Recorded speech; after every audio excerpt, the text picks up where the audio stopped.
विद्यार्थी नमस्कार। मैं इनके यादव अपने ऑनलाइन प्लेटफॉर्म इनके एग्जाम पास पर आप सभी विद्यार्थियों का तहे दिल से हार्दिक स्वागत और अभिनंदन करता हूं। रात के इस वक्त हम लोग 15 मिनट शो में आप सभी का हार्दिक स्वागत और अभिनंदन। नेशनल इकोनॉमी के तहत नेशनल इनकम के क्वेश्चन आप लोगों के लिए लेकर आए हैं। निश्चित रूप से परीक्षा में महत्वपूर्ण सिद्ध होंगे। साथियों, इस कक्षा कार्यक्रम की शुरुआत करते हैं। जैसा कि आप स्क्रीन पर भी देख रहे हैं, नेशनल इनकम राष्ट्रीय आय 15 मिनट शो, ठीक है, सभी प्रतियोगिता परीक्षाओं के लिए महत्वपूर्ण है। और क्वेश्चन नंबर 1 आपके लिए स्क्रीन पर आ रहा है। निम्नलिखित में से किसे आर्थिक विकास का एक अच्छा संकेतक माना गया है? आर्थिक विकास का यानी इकोनॉमिक डेवलपमेंट का एक बेहतर इंडिकेटर किसे माना गया है? ऋण में स्थिर वृद्धि, ये तो ऑप्शन नहीं होगा। अंतरराष्ट्रीय व्यापार में स्थिर वृद्धि, जनसंख्या में स्थिर वृद्धि, सकल घरेलू उत्पाद में स्थिर वृद्धि। तो राइट आंसर क्या हो जाएगा? सकल घरेलू उत्पाद में स्थिर वृद्धि। यानी जीडीपी जो होती है वो किसी भी राष्ट्र का आर्थिक विकास का इंडिकेटर मानी जाती है। ठीक है, तो राइट आंसर क्या हो जाएगा? डी। क्वेश्चन नंबर 2 देखिए यहां पर, यदि हम जीएनपी में से मूल्य ह्रास को घटाते हैं तो कौन सी समग्र आय प्राप्त होती है? इट मींस जीएनपी का मतलब क्या होता है? जीएनपी का मतलब होता है ग्रॉस नेशनल प्रोडक्ट, यानी सकल राष्ट्रीय उत्पाद। और साथियों, सकल राष्ट्रीय उत्पाद में से यदि आप मूल्य ह्रास घटा देंगे यानी डिप्रिसिएशन को घटा देंगे, अर्थात जीएनपी माइनस डी डिप्रिसिएशन, तो वहां पर क्या आ जाएगा? वहां पर आ जाएगा NNP. It means net national product.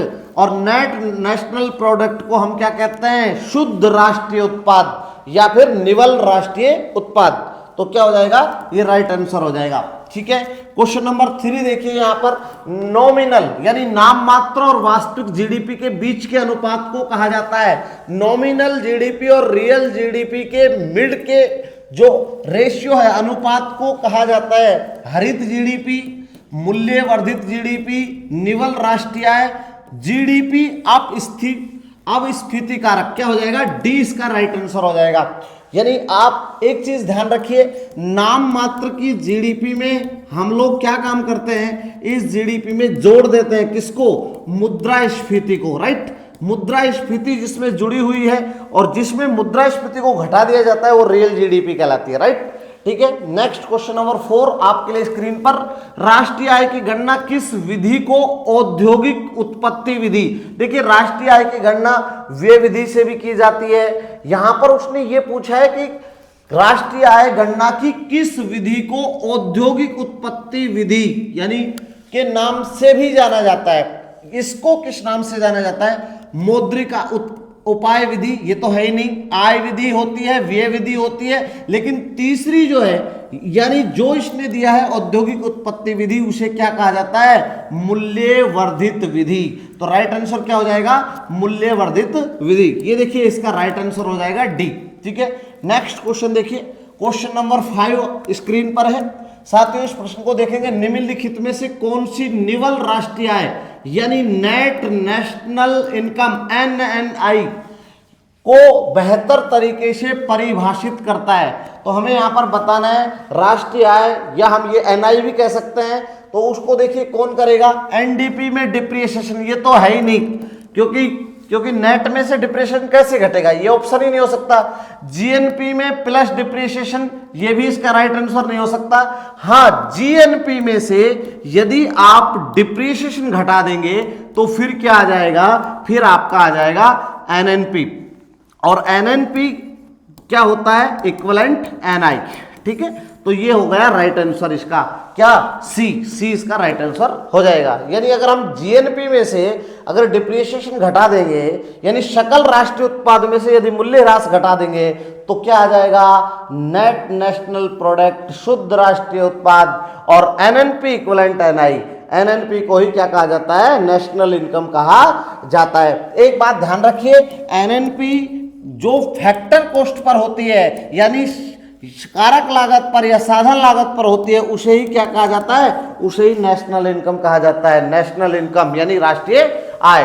Question number 6 देखिए, बंद अर्थव्यवस्था क्लोज्ड इकोनॉमी से आप क्या समझते हैं? देखिए क्लोज्ड इकोनॉमी में होता क्या है साथियों, आयात और निर्यात क्या हो जाता है, बंद होता है। अर्थात ऐसी अर्थव्यवस्था जिसमें आयात और निर्यात क्या होता है, बंद होता है। अर्थात ना तो एक्सपोर्ट होता है ना इंपोर्ट होता है, ना लेते हैं ना देते हैं, अंतरराष्ट्रीय व्यापार नहीं होता है, वो क्या कहलाती है, बंद अर्थव्यवस्था। नेक्स्ट देखिए क्वेश्चन नंबर 7, 1949 में भारत सरकार द्वारा नियुक्त राष्ट्रीय आय समिति का अध्यक्ष निम्नलिखित में से कौन था? देखिए जब इंडिया इंडिपेंडेंट हुआ तो उस समय हमने एक समिति का गठन किया, राष्ट्रीय आय समिति, और उसके अध्यक्ष कौन थे? तो पीसी महालेबोनिश इसके क्या बनाए गए, इसके प्रेसिडेंट बनाए गए। ठीक है, तो ये इसका राइट आंसर हो जाएगा। नेक्स्ट क्वेश्चन नंबर 8 देखिए आपके लिए, विकास प्रक्रिया अपनी प्रकृति से ही असंबद्ध उछालों की श्रृंखला है, यह विचार किसका है?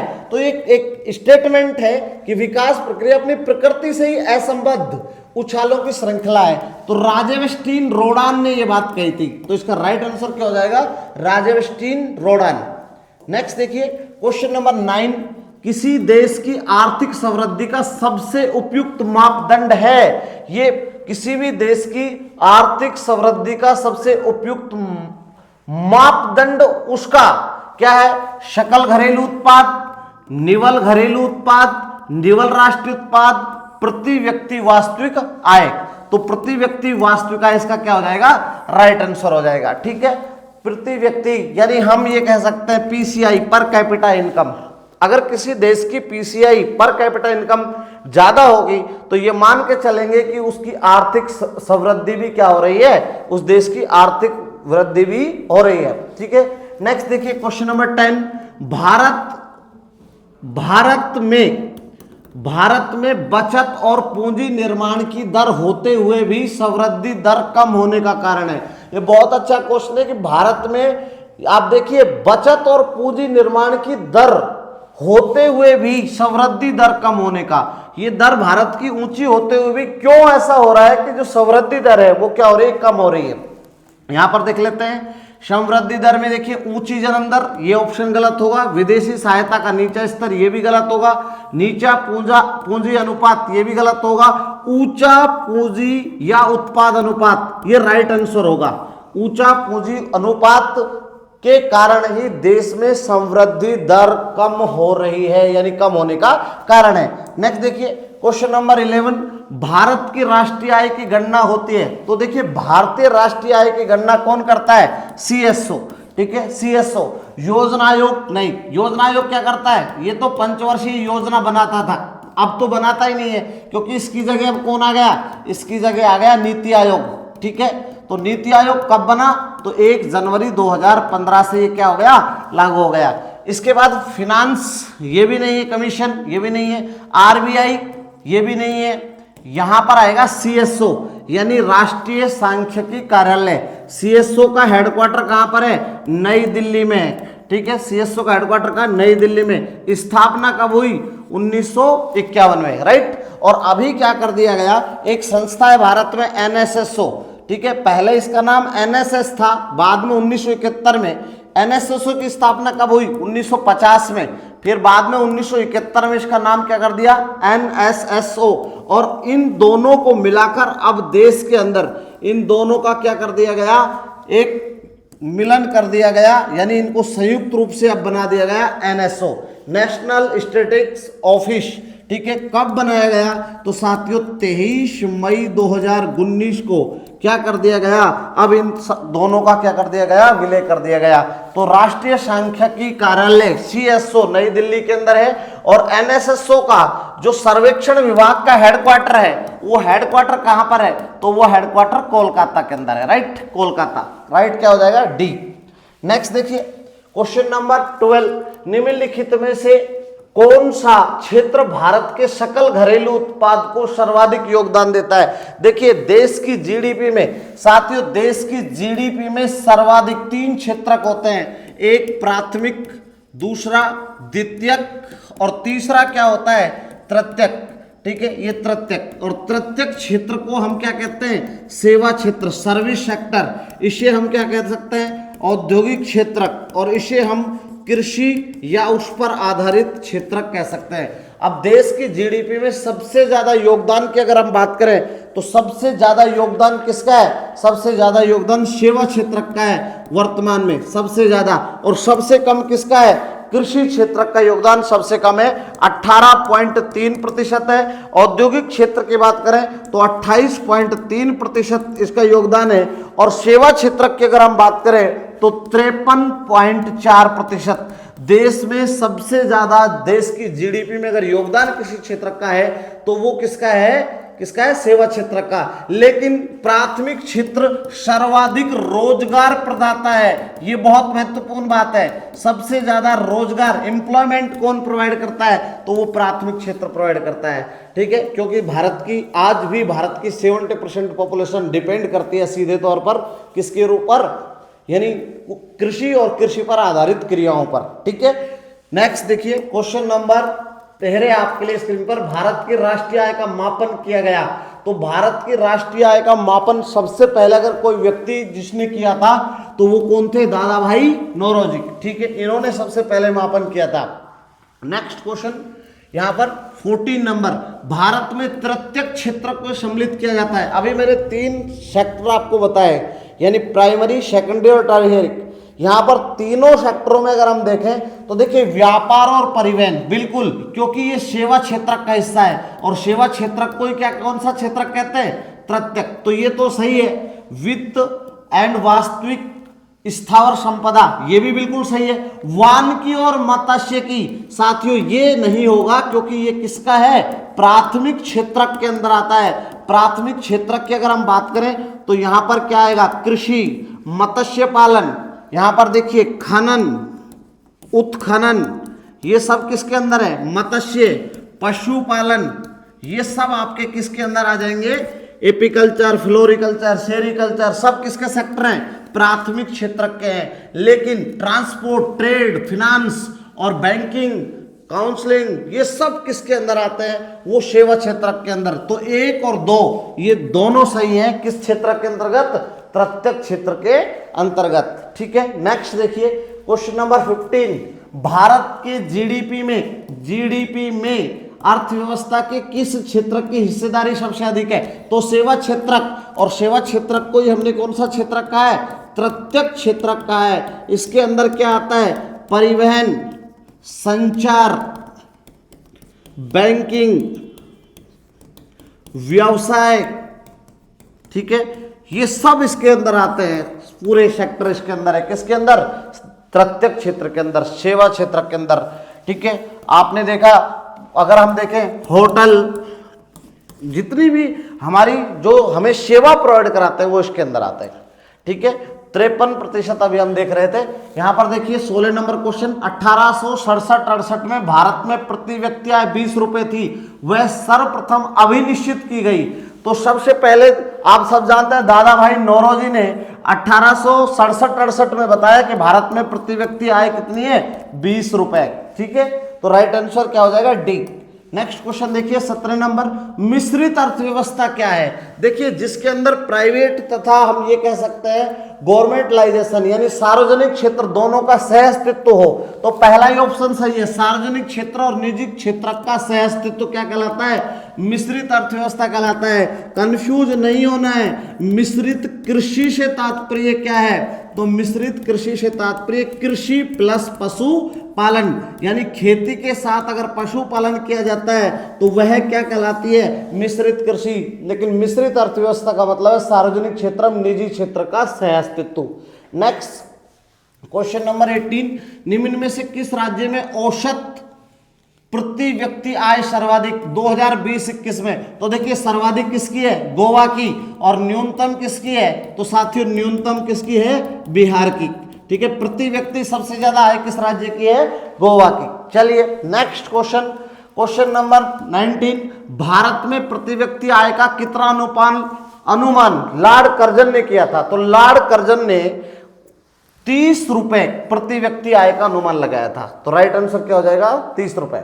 चलिए नेक्स्ट क्वेश्चन नंबर 20, हिंदू वृद्धि दर किस वृद्धि दर से संबंधित है? देखिए हिंदू वृद्धि दर का जहां तक अनुमान है तो इस शब्द का उपयोग जब किया गया तो इस शब्द का उपयोग करने वाले व्यक्ति प्रोफेसर राजकृष्ण थे। कौन थे? प्रोफेसर राजकृष्ण। तो प्रोफेसर राजकृष्ण ने हिंदू वृद्धि दर का उपयोग किया था और उन्होंने ये कहा था कि हिंदू धर्म की वजह से राष्ट्र की जो आर्थिक वृद्धि दर है वो 3 से 3.5% के बीच है, कम इसलिए है। तो राष्ट्रीय आय से इसका क्या है, सीधे तौर पर क्या है, संबंध है। ठीक है, नेक्स्ट देखिए क्वेश्चन नंबर 21। भारत में स्थिर मूल्यों पर सकल घरेलू उत्पाद, स्थिर मूल्यों का मतलब होता है जीडीपी। ठीक है, या हम ये कह सकते हैं स्थिर मूल्यों पर फैक्टर कॉस्ट, मार्केट प्राइस जब होता है तो वो प्रचलित मूल्यों पर होता है के प्राकलन के लिए वर्तमान आधार है। देखिए साथियों, वर्तमान आधार 2011-12 है, क्योंकि 2015 में सीएसओ ने इसका आधार वर्ष चेंज कर दिया। पहले 2004-5 होता था, लेकिन 2015 से आधार वर्ष क्या बना दिया, 2011 और 12। सबसे ज्यादा पूछे जाने वाला प्रश्न है ये, जीडीपी का प्राकलन का मतलब अनुमान लगाने के लिए आधार वर्ष किसको माना गया, 2011 और 12 को। चलिए नेक्स्ट क्वेश्चन देखिए 22 नंबर। दादा भाई नौरोजी ने अपने धन का पलायन सिद्धांत किस पुस्तक में वर्णन किया? तो देखिए बहुत अच्छी पुस्तक इन्होंने लिखी थी, ये तो है ही नहीं उनकी पुस्तक, poverty of un British rule in India, ये उनकी पुस्तक थी जिसके अंदर उन्होंने धन का पलायन सिद्धांत का क्या क्या वर्णन किया। तो राइट आंसर क्या हो जाएगा, बी। जल्दी से स्क्रीनशॉट ले लीजिए। नेक्स्ट क्वेश्चन देखिए क्वेश्चन नंबर 23। योजना काल में राष्ट्रीय आय के किस क्षेत्र में योगदान घटा है? साथियों जैसे जैसे देश वृद्धि कर रहा है वैसे वैसे कृषि क्षेत्र का योगदान क्या हो रहा है, घट रहा है। जब देश आजाद हुआ था तो देश की जीडीपी में सबसे ज्यादा योगदान किस क्षेत्र का था, कृषि क्षेत्र का। आज सबसे ज्यादा योगदान किसका है, सेवा क्षेत्र का। द्वितीय नंबर पर औद्योगिक क्षेत्र या औद्योगिक क्षेत्र या विनिर्माण, और सबसे कम आज की डेट में योगदान किसका है, कृषि क्षेत्र का। चलिए नेक्स्ट देखिए 24। जीएनपी से एनएनपी निकालने के लिए निम्न में से किसको घटाया जाता है? साथियों जीएनपी का मतलब होता है ग्रॉस नेशनल प्रोडक्ट, और अगर इसमें से क्या घटा दिया जाए, मूल्यह्रास घटा दिया जाए, अर्थात डिप्रिसिएशन घटा दिया जाए, तो क्या आ जाएगा, एनएनपी आ जाएगा। एनएनपी का मतलब क्या होता है, नेट नेशनल प्रोडक्ट, यानी शुद्ध राष्ट्रीय उत्पाद। तो क्या घटाना है, ह्रास घटा देंगे। तो जीएनपी से एनएनपी निकालने के लिए निम्न में से किसको घटाया जाता है? तो जीएनपी में से जब मूल्यह्रास घटा देंगे तो क्या आ जाएगा, एनएनपी। तो राइट आंसर क्या आ जाएगा, 1। चलिए स्क्रीनशॉट लीजिए। Next question 25। सकल राष्ट्रीय उत्पाद में से अगर मूल्यह्रास घटा देंगे, वो देखिए, यानी वो ये कह रहा है कि जीएनपी में से अगर हम क्या घटा देंगे, मूल्यह्रास यानी डिप्रिसिएशन घटा देंगे, तो क्या आ जाएगा, तो निवल राष्ट्रीय उत्पाद आ जाएगा। क्या आ जाएगा, निवल राष्ट्रीय उत्पाद, ये इसे हम बोलते हैं एनएनपी। ठीक है, तो यहां पर राइट आंसर क्या हो जाएगा, एनएनपी। अभी थोड़ी देर पहले ही बताया था, रिपीट हो गया है क्वेश्चन। चलिए नेक्स्ट क्वेश्चन नंबर 26। आर्थिक विकास का सर्वोत्तम सूचकांक उपलब्ध कराया जाता है। साथियों बहुत अच्छा प्रश्न है ये, इस प्रश्न को ध्यान से देखिए। आर्थिक विकास का सर्वोत्तम सूचकांक उपलब्ध कराया जाता है। भाई कैसे पता लगे किसी देश के इकोनॉमिक डेवलपमेंट का? तो वर्ष प्रतिवर्ष व्यक्ति वास्तविक आय में वृद्धि द्वारा। यदि बिल्कुल सही है, इसका राइट आंसर यही होगा, वर्ष प्रतिवर्ष, यानी लगातार कंटिन्यूस रूप से यदि प्रति व्यक्ति वास्तविक आय में वृद्धि होती है तो वह आर्थिक विकास का क्या होता है, सर्वोत्तम सूचकांक होता है। तो राइट आंसर क्या हो जाएगा, 1। नेक्स्ट देखिए क्वेश्चन नंबर 27।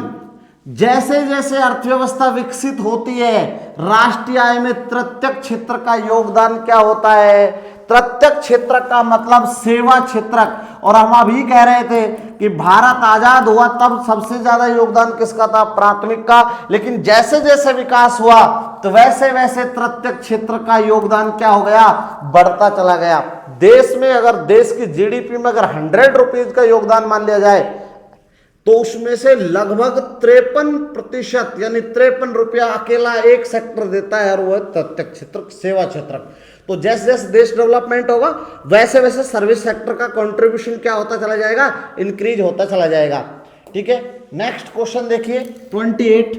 सकल घरेलू उत्पाद, इसे बोलते हैं जीडीपी, ग्रॉस डोमेस्टिक प्रोडक्ट। इसका मुद्रा मूल्य है। तो देखिए हम जीडीपी का, हमने जीडीपी की परिभाषा आपने देखी होगी, एक देश की एक घरेलू सीमा के भीतर उत्पादित होने वाली समस्त वस्तुओं का अंतिम मूल्य क्या कहलाता है, जीडीपी। और भारत में वित्तीय वर्ष कब से कब तक होता है, 1 अप्रैल से 31 मार्च तक भारत में क्या माना जाता है, वित्तीय वर्ष। ठीक है, फाइनेंशियल ईयर भारत में कब से कब तक होता है, 1 अप्रैल से 31 मार्च तक। सभी राज्यों का यही होता है। ठीक है, सभी राज्यों का वित्तीय वर्ष यही होता है, लेकिन राज्यों का, लेकिन अपवाद है एक राज्य। अपवाद कौन है, एमपी है। एमपी में कब होता है, तो एमपी का फाइनेंस ईयर 1 जनवरी से कब तक होता है, 1 दिसंबर तक। तो ये भारत में अपवाद है, एक राज्य मध्य प्रदेश। ठीक है, तो यहां पर देख लीजिए वस्तु और सेवाओं का स्टॉक, ये तो है ही नहीं। एक वर्ष में उत्पादित सभी अंतिम वस्तु और सेवाओं का क्या मुद्रा मूल्य क्या कहलाता है, जीडीपी कहलाता है। तो राइट आंसर क्या हो जाएगा, राइट आंसर बी हो जाएगा। स्क्रीनशॉट ले लीजिए साथियों, बहुत महत्वपूर्ण प्रश्न है। आज के कक्षा कार्यक्रम को यहीं समाप्त करते हैं। अब मैं आपसे लेता हूं विदा। जय हिंद, जय भारत।